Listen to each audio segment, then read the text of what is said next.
Students, हम लोग पढ़ रहे थे चैप्टर 4 डिटर्मिनेंट्स, जिसमें जो है अब हमें इसके पहले हम लोग इसके प्रॉपर्टी हम लोग देखे हैं कि इसकी प्रॉपर्टी क्या क्या होती है अलग अलग। और अब हम लोग इसका इस एक्सरसाइज 4.2 का सोल्यूशन देखेंगे। ठीक है ना, कि एक्सरसाइज 4.2 का इसके अलग अलग क्वेश्चन इसके सोल्यूशन कैसे। देखिए, इसमें फर्स्ट क्वेश्चन दिया हुआ है हमें कि दिया हुआ है कि X Y Z A B C X plus A Y plus B Z plus C हमें जीरो प्रूफ करके लाना है। ठीक है ना, वो भी क्वेश्चन में दिया हुआ है कि बिना एक्सपेंस किए हमें ये करना है काम। एक तरीका है कि हम इसका एक्सपेंस करेंगे, सारे वैल्यू हमारे कैंसिल होकर हमारे जीरो आ जाएंगे। लेकिन क्वेश्चन में दिया हुआ है कि विदाउट एक्सपेंशन प्रूफ दैट, हमें बिना एक्सपेंशन किए ही इसको प्रूफ करना है।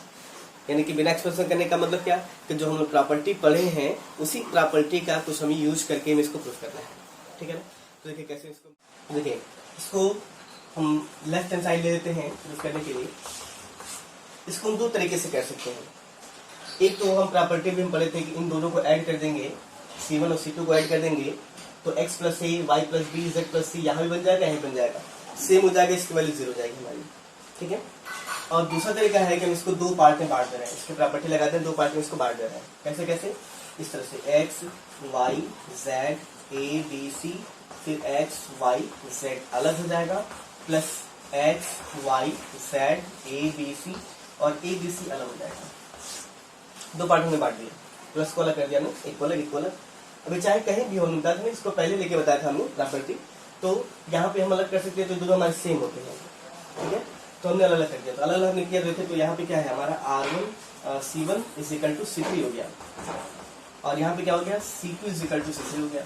तो यहाँ भी वैल्यू जीरो, यहाँ वैल्यू जीरो, यानी कि पूरा मान हमारे मिलकर जीरो हो गया प्रूफ हमारा, राइट हैंड साइड हो गया। ठीक है, ये हो गया हमारा। देखिए क्वेश्चन नंबर सेकंड है, सेकंड में ये दिया हुआ है कि इसको बिना एक्सपेंशन किए a minus B B minus C C minus A, इसको हमें जीरो लाना है। क्या लाना है, जीरो लाना है। तो इसको हम ले रहे हैं लेफ्ट हैंड साइड, क्या कर रहे हैं, लेफ्ट हैंड साइड। और इसमें हम क्या कर रहे हैं कि R1 में R1 plus R2 plus R3 तीनों को ऐड कर रहे हैं, R1 plus R2 plus R3 तीनों को ऐड कर रहे हैं। जब तीनों को ऐड करेंगे तो वैल्यू हमारे कुछ इस तरह बन जाएगा, a minus B plus B minus C plus C minus A. देखो R1 R2 R3 तीनों को ऐड कर दिए, फिर यहाँ भी ऐड करेंगे तो b minus C plus C minus A plus A minus B. ठीक है, फिर यहाँ भी ऐड करेंगे c minus A plus A minus B plus B minus C, और बाकी हमारा ये b माइनस सी रहेगा, c माइनस ए रहेगा, a माइनस बी रहेगा, c माइनस ए रहेगा, a माइनस बी रहेगा, b माइनस सी रहेगा। अब देखो ऐसा हमने किया तो b से b कट, c से a से कट हो गया, क्या ये तो c a से b से b कट हो गया, a b b c से कट गया, क्या आया 0 0 0 b माइनस सी माइनस ए माइनस बी सी माइनस ए माइनस बी बी माइनस सी, यानी कि इसके एक रो की वैल्यू पूरा जीरो हो गई। और प्रॉपर्टी पढ़े हैं कि जब एक कोई भी एक रो या एक कॉलम के इसके सारे एलिमेंट्स अगर जीरो होते हैं तो इसकी वैल्यू क्या होती है, जीरो हो जाती है। इसलिए इसका वैल्यू क्या हो जाएगा, जीरो हो जाएगा, राइट हैंड साइड ये हमें प्रूफ हो जाएगा।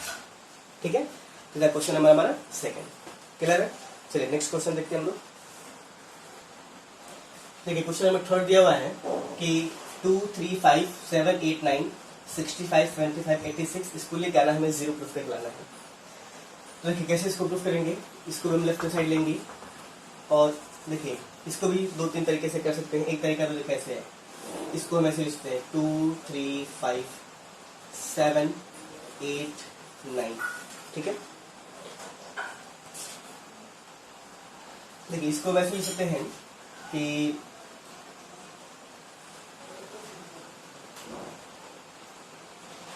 इसको ऐसे लिख सकते हैं 7 इंटू 9 7 9 63 और प्लस 2 कर सकते हैं।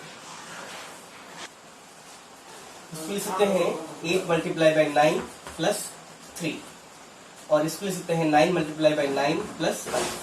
ठीक है, ऐसा हम कर सकते हैं इसको।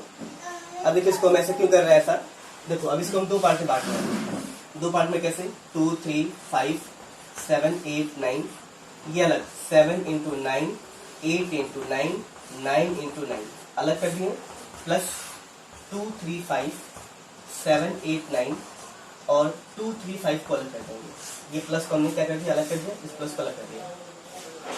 जब ऐसे किया तो हमने इसमें से एक कॉमन आएगा 9, यहाँ से कॉमन 9 आएगा, बचेगा 2 3 5 7 8 9 7 8 9। और यहाँ पे देखें तो इसके 2 कॉलम हमारे इक्वल हो गए, इसकी वैल्यू हमारी 0 हो ही जाएगी।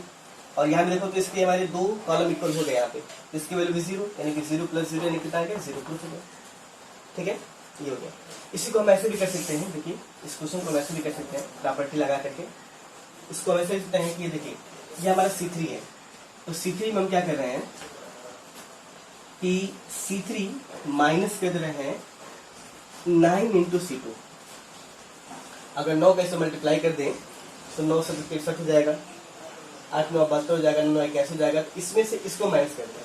देखो माइनस करेंगे तो क्या आएगा हमारा C1 का टर्म जैसे वैसे रहेगा 2 3 5 7 8 9, और यहाँ हो जाएगा 65 - 63 75 - 72 86 - 81। देखो तो 9 7 जा 63, 9 8 जा 72, 9 9 जा 81। अब जब इसको माइनस करेंगे हम लोग तो ये हो जाएगा 2 3 5 7 8 9, और जब इसको माइनस करेंगे तो ये आ जाएगा 2 3 5, और यहाँ पे हमारा क्या हो जाएगा 2 कॉलम इक्वल हो जाएंगे, तो इसकी वैल्यू क्या हो जाएगी 0 हो जाएगी। ठीक है, तो ये क्वेश्चन नंबर हमारा था 3। हम ऐसे भी कर सकते हैं या ऐसे कर सकते हैं। ठीक है, चलिए आगे बढ़ते हैं, हम लोग क्वेश्चन नंबर 4 की तरफ बढ़ते हैं।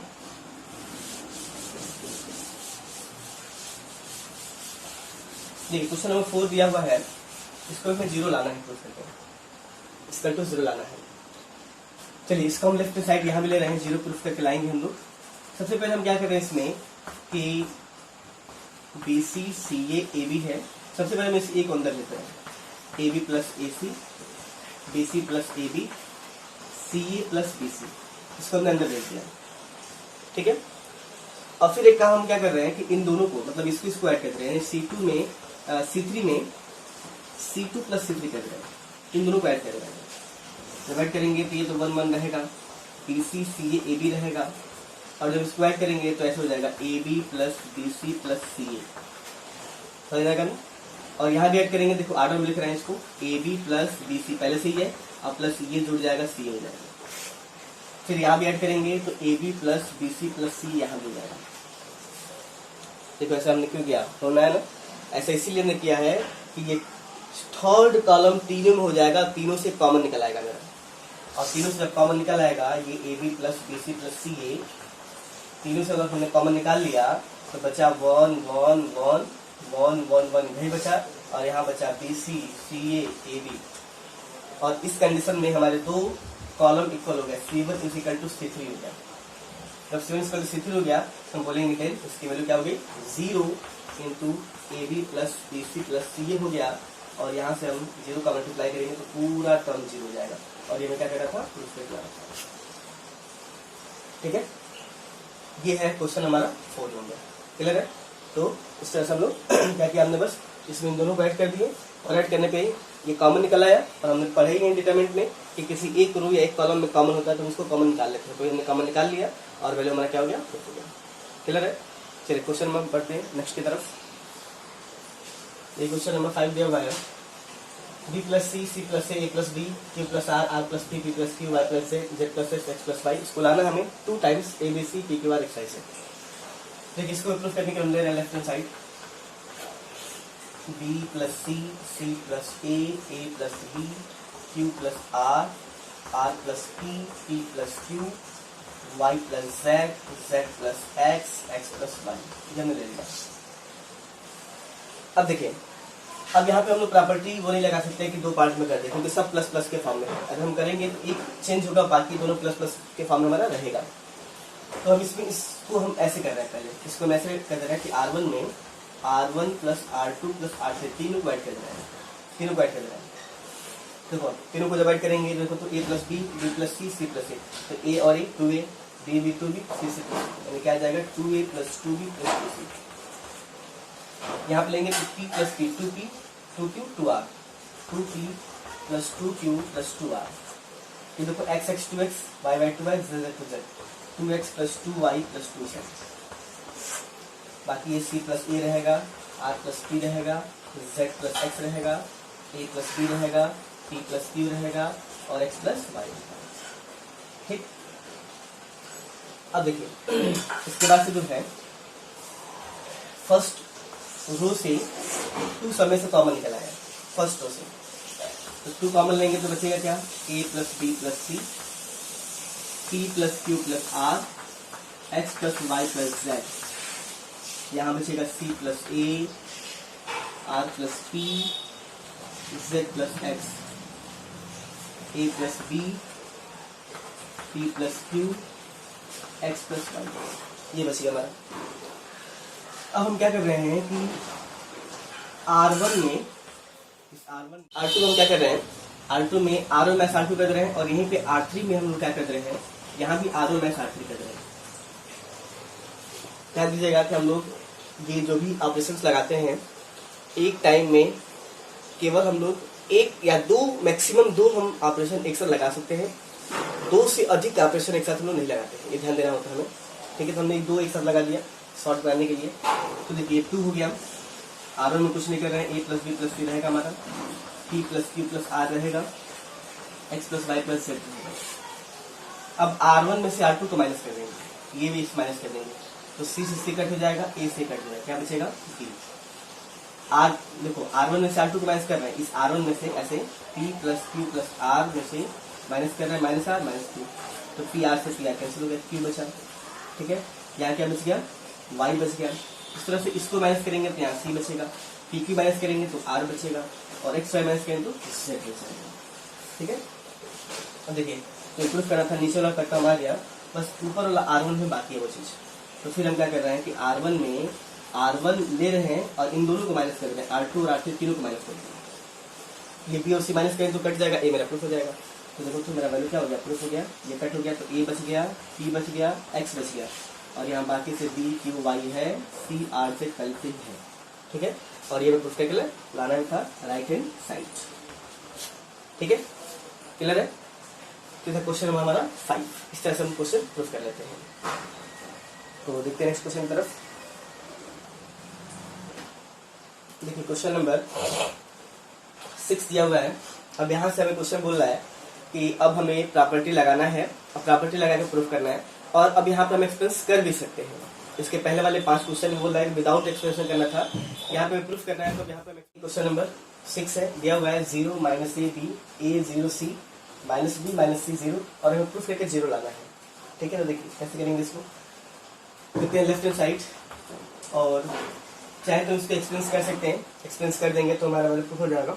जब हमें प्रॉपर्टी लगाना है तो हम क्या कर रहे हैं यहाँ पे, सबसे पहले कि R1 में C इंटू R1 कर रहे हैं, C का मल्टीप्लाई कर रहे हैं। तो जब डायरेक्टली हम मल्टीप्लाई करते हैं तो हमें डिवाइड भी करना पड़ता है। अगर प्लस करके हम कुछ करते हैं तो कोई दिक्कत नहीं है, लेकिन डायरेक्टली करते हैं तो फिर हमें क्या करना पड़ता है, डिवाइड भी करना पड़ता है। तो इसमें क्या हो जाएगा, 0 में करेंगे मल्टीप्लाई तो 0, यहाँ पे AC, यहाँ पे माइनस BC हो जाएगा। ठीक है, अब हम क्या कर रहे हैं कि अच्छा, अब देखो हम R1 में ही क्या कर रहे हैं, R1 minus B into R2 कर रहे हैं, यानी कि R2 में b का मल्टीप्लाई करके हम R1 में से माइनस कर रहे हैं। तो जब माइनस करेंगे तो 1/c रहेगा हमारा 0। देखो अब यहाँ पे मल्टीप्लाई करेंगे माइनस बी, तो माइनस माइनस क्या हो जाएगा, प्लस ए बी। यहाँ करेंगे तो ये ए सी रहेगा ये हमारा, यहाँ लिखेंगे तो माइनस बी सी, और ये माइनस माइनस क्या हो जाएगा, प्लस बी सी। बाकी हमारे ये ए रहेगा, 0 रहेगा, माइनस सी रहेगा, बी सी 0 जैसे वैसे रहेगा, इसमें कोई चेंजिंग हम लोग नहीं करेंगे। अब देखो अब यहाँ पे हमने कर दिया था, तो ये बच गया 1/c ए बी ए सी, और ये BC से BC कट हो गया 0 आ गया, माइनस ए 0 माइनस सी, ये हो गया BC 0। अब ऐसा क्या, तो अब देखो यहाँ से a कॉमन है, a यहाँ भी है, a यहाँ भी है, कॉमन ले लेंगे a/c, तो बचेगा BC 0 minus A 0 minus C BC 0। अच्छा, अब देखो तो R1 R3 को देख ले अगर, तो R1 इक्वल टू R3 हो गया, और R1 R3 इक्वल हो गया, तो हम बोलेंगे इसको क्या हो गई 0, A/c इंटू 0, यानी कि पूरा टर्म हमारा 0 हो गया, और ये प्रूफ करना था राइट हैंड साइड। क्लियर है, तो ये था क्वेश्चन हमारा 6। चलिए हम देखते हैं question number 7 next. Question number 7 में लाना है minus A square A B A C B A minus B square B C C A C B minus C square, proof लाना है 4a square B square C square. देखिए इसका हम left hand side ले रहे हैं, ये हमें लाना है 4a² b² c², यानी कि a का 2 टर्म, b का 2 टर्म और c का 2 टर्म में प्रूफ करके लाना है। तो देखो सबसे पहले तो इसमें से a कॉमन ले रहे हैं, इसमें से b कॉमन ले रहे हैं, इसमें से c कॉमन ले रहे हैं, ठीक है। या ऐसे भी कॉमन है, देखो तो a कॉमन है, b कॉमन है, c कॉमन है, ऐसे कॉमन ले रहा है। ये बचेगा -a/b/c, ठीक है। और यहाँ जब कॉमन लेंगे, b कॉमन ले रहे हैं यहाँ से, तो क्या बचेगा a-b और c। इससे कॉमन लेंगे तो c कॉमन लेंगे तो बचेगा a/b - c। देखिए हमने a यहाँ से कॉमन लिया, फर्स्ट कॉलम से a, तो बचेगा -a/b/c। यहाँ से b कॉमन लिए तो बचेगा a-b/c। फिर हमने यहाँ से c कॉमन ले लिया तो बचेगा a/b/c। अब फिर देखिए, अब रो से कॉलम है, रो से यहाँ से फिर a common, b common, c common, तो a/b/c पहले से था हमारा, फिर एक a/b/c और आएगा, यहाँ से a कॉमन, तो क्या बचेगा -1 1 1, c कॉमन 1 1 -1। तो अब इसका मल्टीप्लाई करेंगे तो a² b² c² हो जाएगा। और अब इसको हम चाहे तो एक्सपेंस कर सकते हैं, और नहीं तो हम एक ऑपरेशन और लगा ले रहे हैं कि R1 में R1 + R2 को ऐड कर रहे हैं, इन दोनों को ऐड कर रहे हैं। तो -1 + 1 क्या हो जाएगा 0, 1 - 1 क्या हो जाएगा 0, 1 1 हो जाएगा 2, बाकी ये जैसे रहेगा वैसे मान लेंगे 1 - 1 1 1 1 -1, ठीक है। अब ये रहेगा a² b² c²। अब इसको एक्सपेंस करेंगे, 0 लेंगे पूरा टर्म 0, 0 लेंगे पूरा टर्म 0, 2 लेंगे केवल इस 2 को, इसके कारण को रखेंगे तो 1 - 1 एकम 1 -1 क्या हो जाएगा +1 हो जाएगा। और ये वैल्यू हो जाएगा हमारा a² b² c², ये पूरा 0 रहेगा, 2 2 4 हो जाएगा, और देखो हमने प्रूफ किया था 4a² b² c² right hand side. तो देखो हम लास्ट में एक्सपेंस करना ही पड़ा, जब ऐसे क्वेश्चंस होते हैं तो लास्ट में एक्सपेंस करना पड़ता है, तो लास्ट में एक्सपेंस कर दिया तो जो हमारा प्रूफ हो गया, ठीक है। ये था क्वेश्चन हमारा 7। चलिए हम देखेंगे नेक्स्ट क्वेश्चन आगे।